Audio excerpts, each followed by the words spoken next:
Hello guys, how are you doing? इस episode की start होती है और हमें देखने के लिए मिलता है कि श्रेक टीम जो होती है वो बैठी हुई थी अपने रूम के अंदर और ये सारे के सारे डिस्कशन कर रहे थे कि इतनी ज्यादा फाइट के बाद अब फाइनली मौका आ चुका है इविल स्पिरिट मास्टर्स के साथ में फाइट करने का। और ये जो गेम होगी वो बहुत ही ज्यादा खतरनाक होने वाली है। तभी बेई यहाँ पर कह रहा होता है कि हाँ, वो बात तो बिल्कुल ही सही है, लेकिन इसे लीड करने वाली है शाओया। और ये सोचकर वो और भी ज्यादा उदास हो जाता है कि वो इवल स्पिरिट चर्च के लोगों के कब्जे में है और साथ ही उनके अकॉर्डिंग ही वो रिएक्ट कर रही है। लेकिन इतनी ही देर में रूम में आ जाती है प्रिंसेस वेना। उसके अलावा यहाँ पर टीचर शुआन भी आई हुई थी। वो यहाँ पर आती और कह रही थी कि तुम्हारा बहुत बहुत शुक्रिया कि आज के मैच के अंदर तुमने आओतियान की जान को बख्श दिया है, नहीं तो मुझे बहुत ही ज्यादा बुरा लगता। तो यहाँ हु यू हाउ कह रहा होता है कि ऐसी कोई भी बात नहीं है, हमारा थैंक्स एक्ट इतना भी ज्यादा बुरा नहीं है कि आखिर आपके साथ में ऐसा कर सके। साथ ही आपके और हमारे तो आपस में खुद ऑलरेडी इतने अच्छे रिलेशनशिप है, तो हम उसे खराब तो बिल्कुल भी नहीं करेंगे। दोनों ही पार्टीज के बीच में पीस मेंटेन करना हमारी प्रायोरिटी है।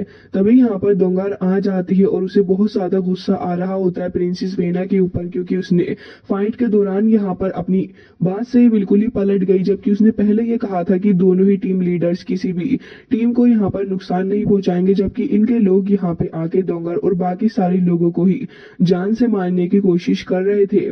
इस बात पर यहाँ पर प्रिंसेस वेना को रिग्रेट भी होता है और कह रही थी कि सिस्टर डोंग, मुझे पता है कि आप इस वक्त कैसा फील कर रही हैं, लेकिन उस वक्त मुझे बहुत ज्यादा गुस्सा आ गया था। साथ ही लोंग आओतियान मेरा फियोन्से है और इसी वजह से मैं यहाँ पर बहुत ही ज्यादा ग्रेटफुल हूँ कि आपने उसकी जान को बख्श दिया। तभी शाओ शाओ और काइटो दोनों ही यहाँ पर खड़े हुए थे और कह रही होती है कि अच्छा ये बात है, तो फिर तुम दोनों ही कपल हो। तो फिर काइटो भी कह रहा होता है कि दोनों ही बहुत ही ज्यादा अच्छे हैं, अपनी अपनी एक्सपर्टीज को ये लोग बहुत ही अच्छे से हैंडल करते हैं, तो मुझे तो इन्हें देखकर खुशी ही हो रही है। जबकि यहाँ पर हुयुआओ कह रहा होता है कि ऐसी कोई भी बात नहीं है, इस बात को भूल जाओ। तभी बेई भी कहता है कि हाँ, मुझे भी यही लगता है कि हमें इस बात को भूल जाना चाहिए। जिसके बाद वहां पर सेकंड प्रिंसेस भी आ जाती है और साथ ही उनके टीचर जाओ भी आई हुई थी। जिसके बाद वो कह रही होती है कि हुयुआओ, मुझे तुमसे कुछ बात करनी है। और ये कहकर वो यहाँ पर तुरंत ही एक साउंड प्रूफ बैरियर लगा देती है, जिससे कि आसपास अगर कोई भी इनके ऊपर नजर रख रहा हो तो वो इनकी बातें नहीं सुन पाए। जिसके बाद यहाँ पर अपना हुयुआओ कह रहा था कि अच्छा, तो फिर मुझे लगता है कि आप यहाँ शू तियानरेन की कॉन्स्पिरेसी से रिलेटेड कोई बात करने वाली हैं। तभी वो कह रही होती है कि इंडीड तुम काफी ज्यादा स्मार्ट हो, मुझे तो लग रहा है कि यहाँ पर ये शू तियानरेन जरूर से ही कुछ ना कुछ करेगा। हमने अपने 3 असैसिन्स को भेजा था, लेकिन उन तीनों में से ही कोई भी वापस नहीं आया है और ना ही उन तीनों में से किसी ने कोई हमें मैसेज भेजा। इसकी वजह से मुझे काफी ज्यादा डर लग रहा है उन सभी के लिए। और रही बात शू तियानरेन की, तो मुझे उसके ऊपर भी कुछ खास ट्रस्ट है नहीं। वो ये भी कह रही होती है कि इसके अलावा हमारे पास 93rd लेवल का नेब्यूला ड्यूलुओ है, जो कि पर्सनली हेल्प करेगा वापस से शिंगलो की तरफ रिटर्न करने के लिए। और इसके बाद वो यहाँ पर बताने लग जाती है कि वो यहाँ पर ओल्ड मैन और बाकी सारे लोगों की भी फिराक में है, क्योंकि वो भी मिसिंग है। ये सुनकर तो यहाँ पर ये सभी डर जाते हैं, जबकि टीचर जाओ ये कह रही थी कि असल में सिचुएशन जितनी हमने सोची थी इससे भी ज्यादा वर्स हो चुकी है और चीजें बहुत ज्यादा खराब हो रही हैं। भले ही यहाँ पर हमारे पास में टाइटल डुओलू और बॉडी सेक्ट भी मौजूद है, लेकिन फिर भी चीजें कुछ ठीक नहीं। तभी प्रिंसेस वेना भी कह रही होती है कि हाँ, मुझे भी यही लग रहा है। और रही बात इस प्रिंस शू तियानरेन की, तो इसने पूरे के पूरे मिंगडू को भी यहाँ पर कुछ अजीब ही तरीके से घेर लिया है। और मुझे तो लग रहा है कि अब हम सारे के सारे यहाँ पर टर्टल हो चुके हैं, एक जार के अंदर कैद, और यहाँ पर ये सब कुछ कंट्रोल कर रहा है शू तियानरेन ही, और टाइटली वो यहाँ पर चीजों को कर रहा है। जिसके साथ ही सभी लोग डर जाते हैं कि क्या ये लोग इस जगह से बाहर निकल के जा भी पाएंगे या फिर नहीं। जबकि ये सुनकर सेकंड प्रिंसेस भी थोड़ी हैरान थी कि आखिर ये चल क्या रहा है। और यहाँ पर अपना हुयुआ भी कह रहा होता है कि अगर हम यहाँ पर इन सारे ही अलाइट्स के साथ में इन कंपटीशन के अंदर डील भी कर लेते हैं, तब भी मुझे लग रहा है कि ये लोग वॉर स्टार्ट करने के लिए तो ऑलरेडी यहाँ पर रेडी है। ये सुनने के बाद टीचर जाओ कह रही थी कि हाँ, और मैंने भी यहाँ पर शुआन लाओ को पर्सनली इंस्पेक्ट करने के लिए भेजा था माउंटेन के अंदर, लेकिन वही सारी बात यहाँ पर निकल के आ रही होती है कि शू तियानरेन ने इनको अपना निशाना बना लिया है। और शायद से यहाँ पर वो इन लोगों को अब बहुत ज्यादा आसानी से छोड़ेगा भी नहीं और इन्हें काफी ज्यादा स्ट्रगल का सामना करना पड़ेगा अगर शू तियानरेन से बचना है तो। जिसके बाद यहाँ पर सेकंड प्रिंसेस भी यही कह रही होती हैं कि हमें यहाँ पर अपना सारे के सारे एफर्ट्स डालने चाहिए किसी डायरेक्शन को ढूंढने के लिए, क्योंकि यहाँ पर इन सभी को अब इन प्रॉब्लम से ज्यादा अपने खुद के किसी सोल्यूशन को निकालना होगा, और वही एक तरीका है कि यहाँ से ये लोग सरवाइव कर सकें, क्योंकि ऑलरेडी हमारे पास में शुआन लाओ और बाकी के कुछ एल्डर्स मौजूद हैं। टोटल 6 टाइटल गोलू हमारे पास में मौजूद है। ये सुनने के बाद हु यू हाउ कह रहा होता है कि अच्छा ऐसी बात है। अब बेई और यहाँ पर हु यू हाउ भी डिस्कशन करने लगे होते हैं कि आखिर इस सिचुएशन को कैसे इन लोगों को हैंडल करना है। अगर इन लोगों को इस जगह से बाहर निकल कर जाना है तो फिर एक डेडली रोड इन लोगों को लेना होगा, और अगर ये उसे लेते हैं तो ऑफ कोर्स शू तियानरेन तो यही चाहता है, और यही हु यू हाउ के दिमाग में भी चल रहा होता है कि आखिर शू तियानरेन को क्या चाहिए, जबकि काइटो कह रहा होता है कि ये रास्ता बहुत ही ज्यादा मुश्किल है। तो यहाँ पर प्रिंसेस कह रही होती है कि शू तियानरेन जो है वो एक आदमी ऐसा है जो कि एकदम ही पापों से भरा हुआ है, और हम यहाँ पर उसके ट्रैप के अंदर बहुत ही पहले से फंस चुके हैं, जबकि मुझे डर है कि अगर हम यहाँ पर ऐसे ही बैठे रहे तब हम कुछ ना कर सकेंगे। तभी प्रिंसेस वेना कह रही होती है कि मेरे पास में एक प्लान है। तो टीचर जाओ कहती है कि बताइए। तो वो कह रही होती है कि असल में बात ऐसी है कि मिंगडेट जो है वो यहाँ पर असैसिनेटेड करती है शू तियानरेन के द्वारा, और यहाँ पर ये भी बता रही थी कि शू तियानरेन जो है वो सन एंड मून एम्पायर के अंदर अगर इस जगह प्रॉब्लम हो जाए तो शू तियानरेन हमारा पीछा छोड़ सकता है। तभी वो उठकर खड़ी हो जाती है और कह रही थी कि ये बात मुझे सही लगती है। टीचर जाओ आप इसके बारे में क्या सोचती हो। वो यहाँ पर देख के ही कह रहा होता है कि लग रहा है कि इन दोनों ही प्रिंसेस ने पहले से इस बात को डिस्कस कर लिया है, तभी तो यहाँ पर ये सब कुछ कर रही है, और साथ ही यहाँ पर श्रेक को भी अपने साथ में लेकर आ रही है ताकि मिलकर अटैक करवा सके। जबकि यहाँ पर वो कह रहा होता है कि मुझे तो ये सिचुएशन बिल्कुल भी ठीक नहीं लगती, और साथ ही यहाँ पर अपने फ्रेंड्स के साथ में कॉन्फ्लिक्ट करना भी ठीक नहीं है। लेकिन तभी यहाँ पर टीचर जाओ ये कह रही होती है कि अभी भी मैं यहाँ पर कॉलेज के बिहाफ पर कोई भी डिसीजन नहीं बनाना चाह रही हूँ। रही बात शू तियानरेन की तो फिर मुझे इसके बारे में भी डर है, क्योंकि यहाँ पर ये बंदा बहुत ही ज्यादा खतरनाक भी है, साथ ही यहाँ पर इसके साथ में डील करना एक्सट्रीमली डिफिकल्ट है।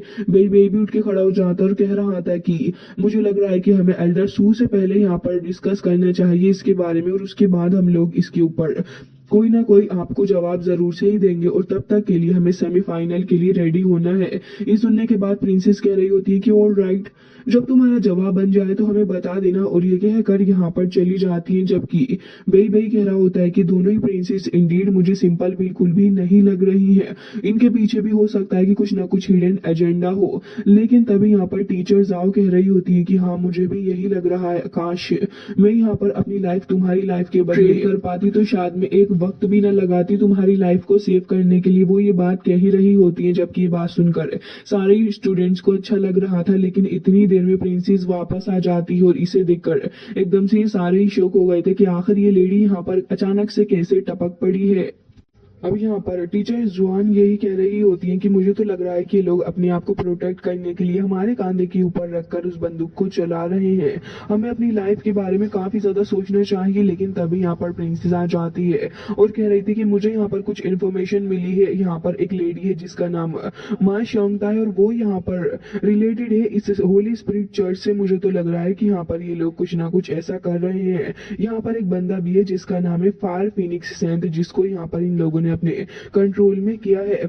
ये सुनने के बाद तो अब यहाँ पर अपना हुई सोचने लग जाता है कि हाँ होली स्पिरिट के अंदर एक बंदा है जो कि बहुत ही ज्यादा खतरनाक था, जिसके साथ फाइट करते हुए वो यहाँ पर इस तरीके से उसके कांटेक्ट में आई थी और शायद ये सब कुछ हुआ है। फिलहाल के लिए तो मैं तुम्हें सेमीफाइनल के लिए गुड बाय बोलने के लिए आई थी और वो वहां से चली जाती है। लेकिन तभी टीचर शुआन कह रही थी कि मुझे तो काफी ज्यादा डर लग रहा है इन लोगों के एक्शन देखकर। तुमने देखा भी है, वो लोग कह रहे हैं कि हम यहाँ पर उनकी बात मान लें और उनके साथ ही रहे, जबकि मुझे तो डर है कि ये लोग शू तियानरेन के ऊपर असैसिनेट करना चाहते हैं। तभी काइटो कह रहा होता है लेकिन हाँ, जिस हिसाब से सन और मून एम्पायर की सिचुएशन है, ये लोग मिलिट्री के तौर पर देखा जाए तो कितने ज्यादा स्ट्रांग है। अब तक इन लोगों ने अपनी फाउंडेशन को हर एक जगह ही फैला दिया है और हर एक जगह इनका दबदबा चल रहा है। मुझे डर है कि ये लोग यहाँ पर शू तियानरेन के ऊपर स्पाई नहीं कर पाएंगे, क्योंकि वो एक बहुत ही ज्यादा पावरफुल प्रिंस बन चुका है जिसके कंट्रोल में सारी चीजें चल रही हैं। और ये लोग बस एक ख्वाब ही देख रहे हैं शू तियानरेन के ऊपर असैसिनेट करने का, जिससे कि बाद में इन्हीं को नुकसान होगा और ये सुनकर शो तियानरेन भी कह रही होती है कि ऑफ कोर्स शो तियानरेन हमेशा से बहुत ही ज्यादा चालाक रहा है। इवन यहाँ पर ये लोग ये सोच रहे हैं कि हम उसके ऊपर असैसिनेट करके उसे खत्म कर देंगे, जिससे कि वॉर जो है वो कुछ वक्त के लिए रुक जाएगी। लेकिन मुझे तो डर है कि यहाँ पर ये लोग इस वॉर को रोक नहीं सकते, भले ही कुछ भी हो जाए, ना ही शो तियानरेन को कुछ कर पाएंगे।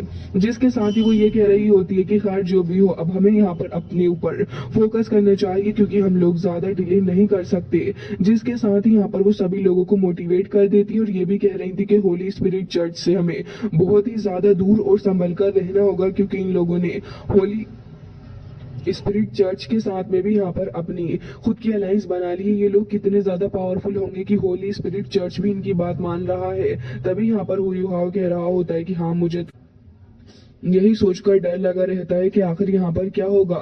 जिसके साथ ही यहाँ पर अब अपना बेबी कह रहा होता है, लेकिन मुझे शाया के बारे में सोचकर थोड़ा डर लग रहा है। और वो यहाँ पर अभी काफी ज्यादा परेशान भी हो जाता है शाया को सोच के।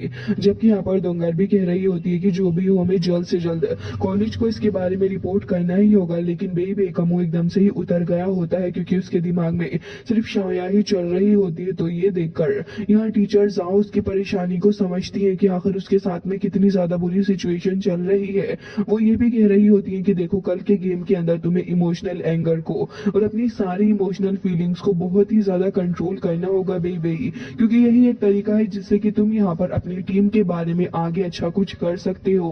हालांकि बेबी को यहाँ पर ये सब कुछ चल तो रहा ही होता है दिमाग में, और वो ये भी सोच रहा था कि उसे उसके टीम के बारे में सोचना है, लेकिन मन में शाया होती और वो उसके ऊपर हावी भी हो रही थी। लेकिन फिर भी वो खुद को कंट्रोल करने की कोशिश तो करता ही है। जिसके साथ ही हमें दिखाया जाता है कि अभी ये लोग यहाँ से टहलते हुए जा रहे थे, जबकि सुशांशी कह रहा होता है कि बेबी, मुझे लगता है कि कल के मैच में मुझे पार्टिसिपेट करना चाहिए और मैं ही कल के मैच के अंदर आगे जाकर लीड ले लूंगा, क्योंकि मुझे यहाँ पर काफी ज्यादा एक्सपीरियंस है मैच का। और वो यहाँ पर बेबी को छेड़ रहा होता है, जबकि हमें देखने के लिए मिलता है कि यहाँ पर सामने से क्यूआर आ जाती है और जैसे ये लोग वांग क्यूआर को देखते हैं जो कि सामने से आ रही है, तो फिर ये लोग उसी की शक्ल को देखने लगे थे कि आखिर असल में मसला है क्या। लेकिन यहाँ पर वांग क्यूआर कड़ी भी इन लोगों से यही कह रही होती है कि आज का मैच तुम लोगों ने बहुत ही ज्यादा अच्छा खेला है और मुझे उम्मीद है कि कल जो होने वाला मैच है तुम्हारा होली स्पिरिट चर्च के साथ, तुम उससे भी काफी अच्छे से करोगे, क्योंकि फाइनल के अंदर मैं तुमसे फाइट करना चाहूंगी। सुशांशी अपनी आंखों के सामने ये सारा ही नजारा देखकर काफी ज्यादा शॉक्ड हो जाता है और कह रहा था कि आखिर ये सब कुछ क्या चल रहा है। और वो कह रहा होता है कि क्या आज सन दूसरी जगह से निकला है, क्योंकि यहाँ पर ये लड़की कभी भी हम लोगों को इस तरीके से तो विश नहीं करती। वो यहाँ भी क्यूआर की तरफ को देख रहा होता है और ये सारे के सारे मेंबर्स आज का क्यूआर का ये रिएक्शन देखकर काफी ज्यादा हैरान थे। जबकि अब हमें अगले दिन का सीन दिखाया जाता है, जहां पर आज यहाँ पर ड्रैगन सेक्ट और साथ ही यहाँ पर अपनी श्रेक टीम के बीच में बैटल होने वाली है। और आज जो मैच था इसको देखने के लिए ढेर सारे लोग यहाँ पर आए हुए होते हैं। इवन होस्ट भी यहाँ पर अनाउंस करना शुरू करते हैं कि आज जो सेमीफाइनल होने वाले हैं ये काफी ज्यादा इंपॉर्टेंट है और इसके अंदर आप लोगों को काफी अच्छा बैटल देखने के लिए मिलेगा। रेफरी भी यहाँ पर मौजूद सारे ही लोगों का स्वागत कर रहे थे और यहाँ पर अपना शो तियानरेन का परचम लहरा रहा होता है। और यहाँ सन एंड मून एम्पायर की हर तरफ से ही वाह हो रही थी। एक तरफ श्रेक टीम आती है और जैसे ही श्रेक एंट्री करती है अरीना के अंदर, तो फिर सारे ही लोग काफी अच्छे से इन लोगों को यहाँ पर चेयर अप कर रहे होते हैं। इवन इस कंपटीशन के अंदर काफी अच्छे से लोग इन्हें सपोर्ट भी कर रहे थे, जो कि मैच के शुरुआत में ऐसा बिल्कुल भी नहीं था। तभी टीचर जाओ भी खड़ी होकर ये सब कुछ देख रही होती है और उन्हें बहुत ज्यादा अच्छा लग रहा होता है कि यहाँ पर अपनी ये जो टीम है काफी ज्यादा पॉपुलर लोगों के बीच में हो चुकी है। इवन जब ये लोग यहाँ इस मैच को खेलने के लिए आए थे तो फिर ज्यादातर लोगों ने ये एक्सपेक्ट नहीं किया था कि इस मैच का अंजाम आखिर क्या हो सकता है, लेकिन असल में यहाँ पर इन लोगों ने काफी अच्छा किया है। जिसके साथ ही वो यही कह रही होती है कि उम्मीद करती हूँ कि यहाँ पर तुम इस टाइटल को जीत लो। हालांकि ये काफी ज्यादा मुश्किल होगा, लेकिन फिर भी मुझे ऐसा लगता है कि तुम शायद सेमीफाइनल्स में आ सकते हो।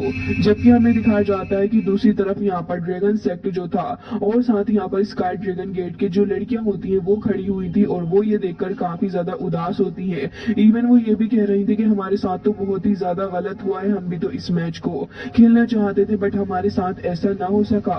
तभी उसकी फ्रेंड आकर उसे समझाने लग जाती है और उसके बाद एरिना में एंट्री होती है अपने हु यू हाउ की और साथ ही उसकी की पूरी टीम की। जैसे ही लोग यहाँ पर एरिना के अंदर आते हैं तो एल्डर होंग चैन को ये चीज देखकर काफी ज्यादा गुस्सा भी आ रहा होता है, क्योंकि यहाँ पर अपना हु यू हाउ जो है वो इतना ज्यादा आगे आ चुका और ये चीज वाकई में सभी लोगों को डीपली इम्प्रेस कर रही होती है। तभी ये लोग यहाँ पर होली स्पिरिट चर्च के बारे में ही सोच रहे थे कि होली स्पिरिट चर्च के साथ में इन लोगों का सामना होने वाला है। ये लोग इतने ज्यादा खतरनाक है कि अभी भी इनके सामने जो भी कंटेस्टेंट आता है डायरेक्टली उसको खत्म कर देते हैं और सोचते बाद में कि हमने क्या करा है। तभी यहाँ पर दिखाया जाता है शू तियानरेन की बहन जो कि यहीं पर खड़ी हुई थी और कह रही थी कि मैं तो बिल्कुल भी नहीं चाहती कि अगली सोल मास्टर यहाँ पर जीते, और वो यहाँ पर नारे लगाने लग जाती है अपने थैंक्स एक्ट के बारे में। तो उसकी पूरी की पूरी टीम यहाँ पर थैंक्स एक्ट गा रही होती है। शाह और बाकी सारे भी यही देख रहे होते हैं कि वाकई में ये लोग सेमीफाइनल में तो आ चुके हैं, लेकिन यहाँ पर इनकी पॉपुलैरिटी जो है इविल मास्टर्स की वो इतनी ज्यादा सही नहीं, जबकि यहाँ पर इविल सोल मास्टर जो है वो एक काफी ज्यादा खतरनाक तरीके के लोग हैं और इसी वजह से यहाँ पर लोग इन्हें ज्यादा ठीक नहीं समझ रहे होते। हालांकि इनकी स्ट्रेंथ जो है वो एक अलग ही लेवल पर है।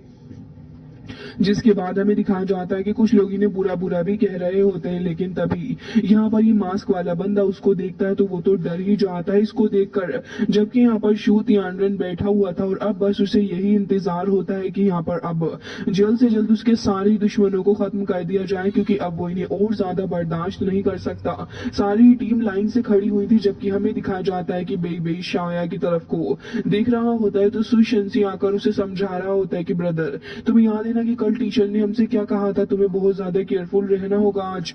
तो बेचारा यहाँ पर अपने इमोशंस को काबू करने की कोशिश कर रहा होता है और हमें दिखाया जाता है कि अब फाइनली जाके सारे के सारे खड़े हुए थे, जबकि ड्रैगन सेक्ट के बंदे को देखते हैं जो कि यहाँ पर सामने वाली टीम को लुक दे रहा था, जिसके साथ ही क्राउन प्रिंस यहाँ पर खड़े बैठे हुए थे और कह रहे होते हैं कि ऑरेंज आज सुबह तुम क्या कह रही थी। तभी वो कह रही होती है कि मैं बस यही कह रही थी कि अभी जो मैच का आउटकम है हम लोग इतनी आसानी से यहाँ डिसाइड नहीं कर सकते, क्योंकि मैंने तो ये सुना है कि दोनों ही टीम के जो मेंबर्स हैं दोनों के ही पास काफी खतरनाक वाली ड्रैगन की स्पिरिट से।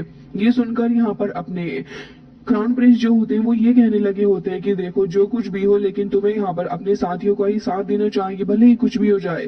जिसके बाद ऑरेंज का मुंह एकदम ही बंद हो जाता है, बेचारी चुपचाप वहीं पर खड़ी हो चुकी थी। जबकि हमें दिखाया जाता है कि यहाँ पर बाकी सारे लोग बेताबी से इंतजार कर रहे होते हैं इस बैटल को देखने का। तो रेफरी यहाँ अनाउंस करते हैं कि dragon sect versus Shrek team, और हमें दिखाया जाता है कि ये सारे के सारे अब एकदम से बहुत ही ज्यादा एक्साइटेड हो जाते हैं इस बैटल को देखने के लिए। वांग च्युआर जैसे इस जगह पर आती है और आकर खड़ी होती है तो फिर सारे के सारे वांग च्युआर के ही नारे लगा रहे होते हैं कि बहुत ही ज्यादा बढ़िया वांग च्युआर तुम कर सकती हो। तभी हमें देखने के लिए मिलता है कि यहाँ पर ये जो बंदा खड़ा हुआ था तियानलोंग वो कह रहा होता है कि हमें यहाँ पर तुम्हारे साथ में बैटल खेलने में काफी ज्यादा मजा आएगा, लेकिन मैं तुम्हें यहाँ पर एलिमिनेट करके मानूंगा। जिसके साथ ही यहाँ पर वांग च्युआर भी उससे डरने वाली नहीं थी और सुशंसी भी कह रहा होता है कि वांग च्युआर मुझे तो लगता है कि काफी अच्छा गेम खेलेगी। तभी यहाँ पर वांग च्युआर भी इस बंदे को काफी ज्यादा बुरी बुरी बातें सुनाने लग जाती है, जिससे कि उसे गुस्सा आता है और वो तुरंत ही यहाँ पर अपनी ट्रू ड्रैगन की स्पिरिट को बाहर निकालता है। जबकि वांग च्युआर जो थी वो भी यहाँ पर अपनी ड्रैगन स्पिरिट को बाहर निकालने के लिए तैयार थी। वो अपने स्पीयर को लेकर आगे बढ़ती है। दोनों ही कॉम्पिटिटर्स एक दूसरे के ऊपर हमला करने लगे थे और काफी ज्यादा तेजी के साथ दोनों ही एक दूसरे के ऊपर अटैक कर रहे होते हैं। हमें दिखाया जाता है कि वांग च्युआर का जो ड्रैगन था वो भी वहां पर अपीयर हो जाता है। जैसे ये गोल्डन हेवनली ड्रैगन वहां अपीयर होता है तो वो तियानलोंग को ऑलमोस्ट सोलो करने वाला था, लेकिन वो यहाँ से बच निकलता है। जबकि यहाँ पर उसी का जो ड्रैगन होता है वो यहाँ पर आकर उसके वांग च्युआर के ड्रैगन को बाइट करने लग जाता है और अब दोनों के ड्रैगन्स के बीच में फाइट होने लग जाती है और दोनों ही एक दूसरे को डोमिनेट करने की कोशिश कर रहे थे। जबकि दूसरी तरफ यहाँ पर वांग च्युआर और साथ ही ये बंदा दोनों ही आपस में फाइट कर रहे होते हैं लगातार एक दूसरे के ऊपर। काफी सारे हमले भी ये दोनों करते हैं। जबकि हमें दिखाया जाता है कि वांग च्युआर जैसे ही काफी ज्यादा स्ट्रॉन्ग अटैक इस बंदे के ऊपर करती है तो वो भी यहाँ पर अपने थंडर पंच से एक अटैक करता है, जिससे काफी सारी किलिंग थंडर ट्रैप यहाँ पर रिलीज होती है और हमें दिखाया जाता है कि वांग च्युआर उसके अंदर कैद हो चुकी थी। जबकि हम देखते हैं कि यहाँ पर वांग क्यूआर जो थी वो यहाँ पर ये चीज देखकर काफी ज्यादा गुस्सा थी और वो तुरंत ही यहाँ पर अपनी ट्रू ड्रैगन की ओरिजिनल स्पिरिट की पावर को रिलीज करती है, जिससे कि यहाँ पर आसपास काफी सारी गोल्डन एनर्जी हमको देखने के लिए मिलती है। लेकिन यहाँ पर दूसरी तरफ ये बंदा तियानलोंग वो भी यहाँ पर अपने ड्रैगन की पावर का यूज करता है और ढेर सारी थंडर यहाँ पर अटैक करता है उसके थ्रू। लेकिन वांग क्यूआर भी यहाँ पर थंडर से ही अपने ड्रैगन को बचाने के लिए उसकी स्पिरिचुअल पावर का इस्तेमाल करती है और दोनों के बीच एक काफी तगड़ा सा क्लैश भी हो जाता है। जबकि यहाँ पर इस क्लैश के बाद एक काफी बड़ा सा एक्सप्लोजन हमें देखने के लिए मिलता है और दोनों को यहाँ पर एक बार फिर एक दूसरे के ऊपर हमला करने लगे थे। दोनों ही पंचिस से एक दूसरे के ऊपर अटैक कर रहे होते, जबकि यहाँ पर ये बंदा एक काफी ज्यादा जोरदार पंच से हिट करता है। इवन उसकी आईज कुछ अजीब सी बीस्ट आईज के रूप में देखने के लिए मिल रही थी, लेकिन वांग क्यूआर भी उसे उठाकर पटकती है और लाइटनिंग स्पीड से उसके ऊपर ढेर सारे हमले करती है। और ये हमले करने के बाद वो यहाँ पर उसकी छाती के ऊपर पैर रख के खड़ी हो चुकी थी। जबकि यहाँ पर रेफरी कह रहे थे कि तियानलोंग क्या तुम यहाँ पर हार मानोगे, लेकिन तभी वो यहाँ पर काफी ज्यादा थंडर अपनी बॉडी से रिलीज करने लग जाता और हमें उसकी आईज और भी ज्यादा रेड देखने के लिए मिल रही थी। वो काफी तेजी से ढेर सारे अटैक वांग क्यूआर के ऊपर करता है, लेकिन वांग क्यूआर उसके हर एक अटैक को झेल लेती है। लेकिन इस बार वो अपने थंडर ड्रैगन क्लो का इस्तेमाल करते हुए अटैक करने के लिए जा रहा था, लेकिन वांग क्यूआर यहाँ पर अपने ड्रैगन को निकाल लेती है, जिसका इस्तेमाल करते हुए वो यहाँ पर एक काफी ज्यादा बुरा हमला करती है। इवन इस बार वो उसके दोनों ही हाथों को पकड़कर बीच से तोड़ने वाली थी। लेकिन इसी के साथ ये एपिसोड हो जाता है एंड आई होप कि आपको पसंद आया होगा।